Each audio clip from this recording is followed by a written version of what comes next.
মুর্শিদাবাদ জেলার ভরতপুর ১ নম্বর ব্লকের ভরতপুর বাস স্ট্যান্ডে একটি এনজিও ভরতপুর ইউনাইটেড ফাউন্ডেশন তার শুভ সূচনা করলেন। এই এনজিওর কর্ণধার রওশন শেখ বাবু এবং তার স্ত্রী। পতাকা উত্তোলন ও পরে নৃত্য পরিবেশনের মাধ্যমে অনুষ্ঠানের শুভ সূচনা হয়। ভরতপুর ইউনাইটেড ফাউন্ডেশন এলাকায় বিভিন্ন সমাজসেবামূলক কাজ, দুস্থ পরিবারদেরকে সাহায্য, বিভিন্ন কর্মসূচির মাধ্যমে এই এনজিও পথ চলা শুরু করে। বহুদিন ধরে কাজ করে আসছে এই ভরতপুর ইউনাইটেড ফাউন্ডেশন। আজ নতুন রূপে গভর্নমেন্ট রেজিস্ট্রেশন পেয়ে জোর কদমে কাজ শুরু করার প্রতিশ্রুতি দিলেন এই এনজিওর কর্ণধার রওশন শেখ। উপস্থিত ছিলেন বিশিষ্ট ব্যক্তিগণ সহ রওশন শেখ বাবু ও তার এনজিওর মেম্বারগণ। শেষে একটি সাক্ষাৎকার দেন রওশন শেখ বাবু ও তার স্ত্রী। কি বললেন দেখুন আমাদের পর্দায়। আমাদের এনজিওটা আমি এই ২৪ সালে রেজিস্ট্রেশনটা পেয়েছি। আর তার আগে আমি এনজিওর কাজ করা যে মানসিকতা সেটা আমার ছোটবেলা থেকেই আছে অ্যাকচুয়ালি বলা যায়। এই এনজিও নিয়ে এইরকম কাজ করা মানসিকতা কেন এলো, কি দেখে এলো? এটা আসার কারণটা হচ্ছে যে ধরেন সমাজে মানুষকে জন্ম নেওয়ার পরে পার্শ্ববর্তী লোককে যদি সঙ্গে এগিয়ে নিয়ে যায় তাহলে একাই কোনো মানায় না। আজকে যে প্রোগ্রামটা হলো সেই প্রোগ্রামে আপনারা তো দেখলেন যে সহযোগিতার হাত ওরা বাড়িয়েছে, এইটা আমার বড় শান্তি। আর আমাকে এই পরিষ্কার পরিচ্ছন্ন ব্যাপারটা আমাকে এমনিতেই ভালো লাগে। কারণ কি বলছেন তো, শুধু স্বচ্ছ ভারত সেটা মুখে বলা, আমি প্র্যাকটিক্যালে করে দেখিয়েছি। তার কারণ হচ্ছে সেটা মনের ব্যাপারটা।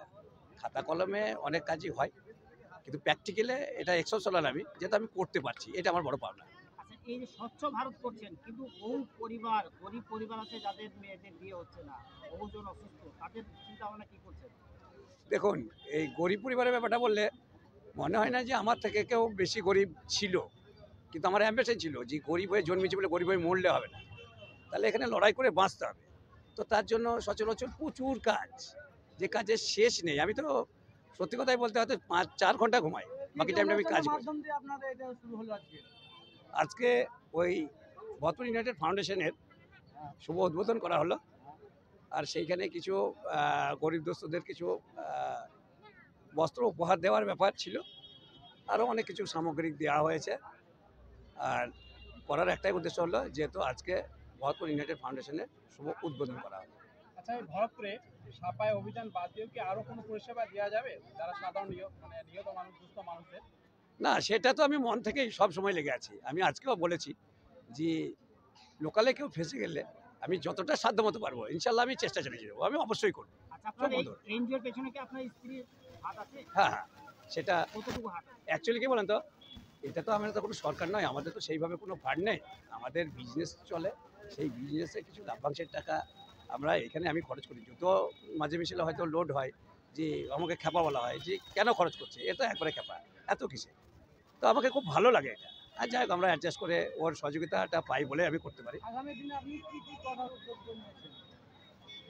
মানে ভরতপুরে লেগে অ্যাকচুয়ালি আমি মনপ্রাণে চেষ্টা চালিয়ে যাব যে যেটা স্বচ্ছ ভারত বলে সেটা ভরতপুর স্বচ্ছ করার মানসিকতাটা আমার আছে, আমি সেটা চেষ্টা চালিয়ে যাব। আরো লোক আছে আপনার মতো, তাই এত স্বচ্ছ ভারত কেউ করে না। দেখুন, ফুল প্রচুর ফুটে, সব ফুট দেবতার পায়ে যায় না, এটা আল্লাহর খেলা।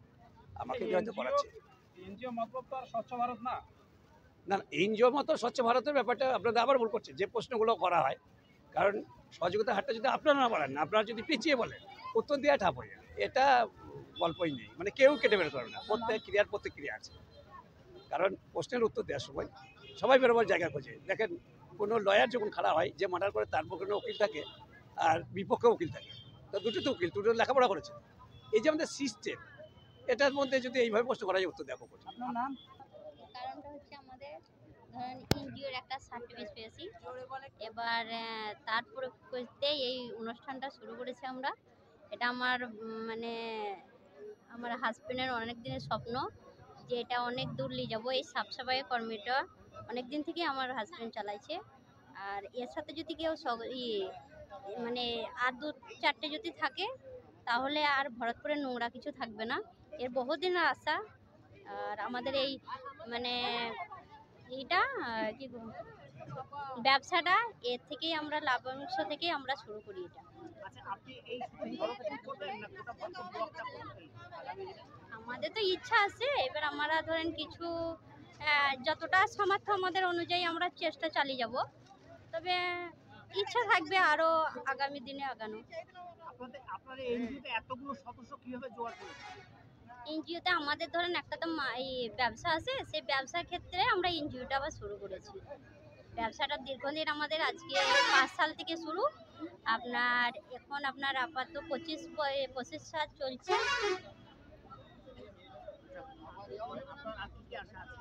আশা আছে আপনার এই ব্যবসাটা, আমাদের ব্যবসাটা নিয়ে যাবো আগিয়ে, আর তার সঙ্গে আপনার এনজিওটা নিয়ে যাব। এই যে আপনার দুস্থ পরিবারকে কিছু দেবেন, কি দেবেন?